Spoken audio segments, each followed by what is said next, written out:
Sejarah Teknologi Informasi dan Komunikasi atau TIK.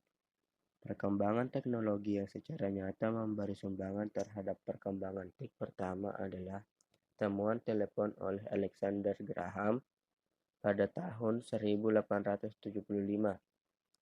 Temuan ini kemudian berkembang menjadi pengadaan jaringan komunikasi dengan kabel yang meliputi seluruh daratan Amerika. Bahkan, kemudian diikuti pemasangan kabel komunikasi transatlantik. Jaringan telepon ini merupakan infrastruktur masih pertama yang dibangun manusia untuk komunikasi global. Memasuki abad ke-20, tepatnya antara tahun 1910 sampai 1920, perkembangan TIK ditandai dengan sebuah transmisi suara tanpa kabel melalui siaran radio AM yang pertama. Komunikasi suara tanpa kabel ini pun berkembang pesat. Komunikasi suara tanpa kabel ini pun segera berkembang pesat. Kemudian, diikuti pula oleh transmisi audiovisual tanpa kabel yang berwujud siaran televisi pada tahun 1940-an. Teknologi informasi dan komunikasi atau TIK berkembang dengan sangat pesat hingga saat ini. Jarak dan waktu seakan tidak lagi menjadi halangan dalam berkomunikasi. Orang yang berada di pulau yang berbeda bahkan negara yang berbeda kini sudah mampu melakukan komunikasi, bahkan mampu ditampilkan secara visual. Salah satu hal yang sedang menjadi tren saat ini adalah kegiatan yang berbasis internet dan elektronik. Beberapa contoh di antaranya adalah e-learning, e-banking, e-library, e-laboratory, email, dan sebagainya. Aktivasi dengan hal tersebut di atas, dimensi ruang dan waktu tidak lagi menjadi hambatan. Selain itu, proses pengolahan data pun semakin cepat dan efisien. Berbagai barang elektronik mulai dari televisi, handphone, pagar, PDA, laptop, hingga paltop sudah menjadi barang-barang yang tidak asing lagi bagi masyarakat. Perkembangan TIK pun semakin pesat seiring dengan ditemukannya alat-alat yang lebih canggih. Secara khusus untuk Indonesia, kemajuan di bidang teknologi ini sangat berdampak terhadap berbagai aspek. Aspek tersebut diantaranya di sektor ekonomi dan juga sosial. Berdasarkan data dari Kementerian Komunikasi dan Informatika Republik Indonesia atau Menkominfo, salah satu dari jajaran materi Republik Indonesia tersebut menyatakan bahwa Indonesia sebagai salah satu negara yang masyarakatnya terbanyak mengakses internet di dunia. Selain itu, ada juga sebuah lembaga riset menyebutkan bahwa Indonesia merupakan peringkat kelima dalam daftar penggunaan smartphone terbesar di seluruh dunia.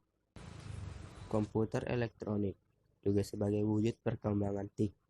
Beroperasi pertama kali pada tahun 1943, lalu diikuti oleh tahapan miniaturisasi komponen elektronik melalui penemuan transistor pada tahun 1947 dan rangkaian terpadu pada tahun 1957. Perangkat telekomunikasi berkembang pesat saat teknologi digital mulai digunakan menggantikan teknologi analog. Teknologi analog mulai terasa menampakkan batas-batas maksimal pengeksplorasiannya. Digital perangkat telekomunikasi kemudian berkonvergensi dengan perangkat komputer yang sejak awal merupakan perangkat yang mengadopsi teknologi digital. Produk hasil konvergensi inilah yang saat ini muncul dalam bentuk telepon seluler. Di atas infrastruktur telekomunikasi dan komputasi ini, kandungan isi berupa multimedia mendapatkan tempat yang tepat untuk berkembang. Konvergensi telekomunikasi sampai komputasi multimedia inilah yang menjadi ciri abad ke-21. Sebagaimana abad ke-18 dicirikan oleh revolusi industri. Sejarah perkembangan transportasi.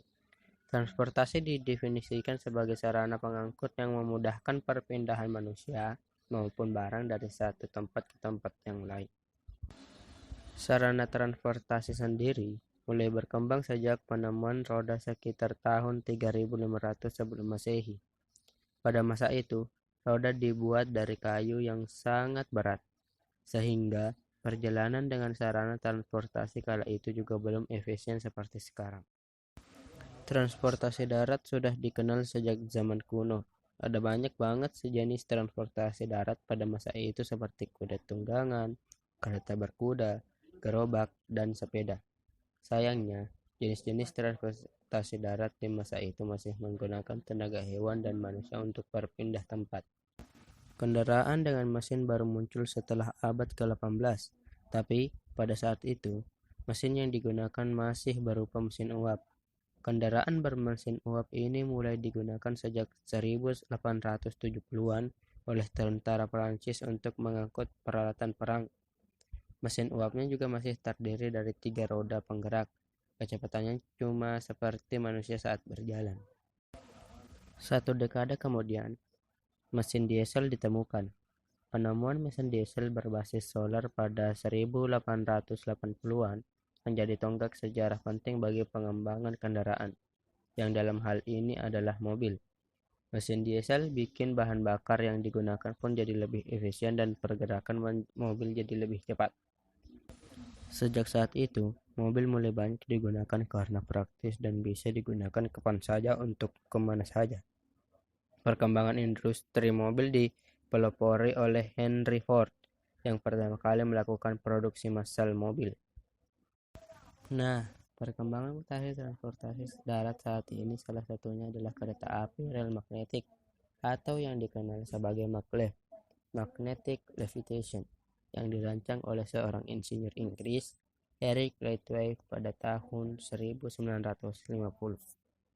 Penemuan mesin bagi mobil membuat manusia ingin terus berinovasi, hingga akhirnya lahirlah teknologi mesin terbang. Cikal bakal transportasi udara yang saat ini ada dimulai dari sebuah balon udara. Pada tahun 1782, Joseph dan Jacques Etienne berhasil menerbangkan balon udara setinggi 300 meter untuk pertama kali. Setahun setelah itu, Etienne bersaudara menaikkan bebek, domba, dan ayam ke balon udara yang berhasil terbang setinggi 500 meter.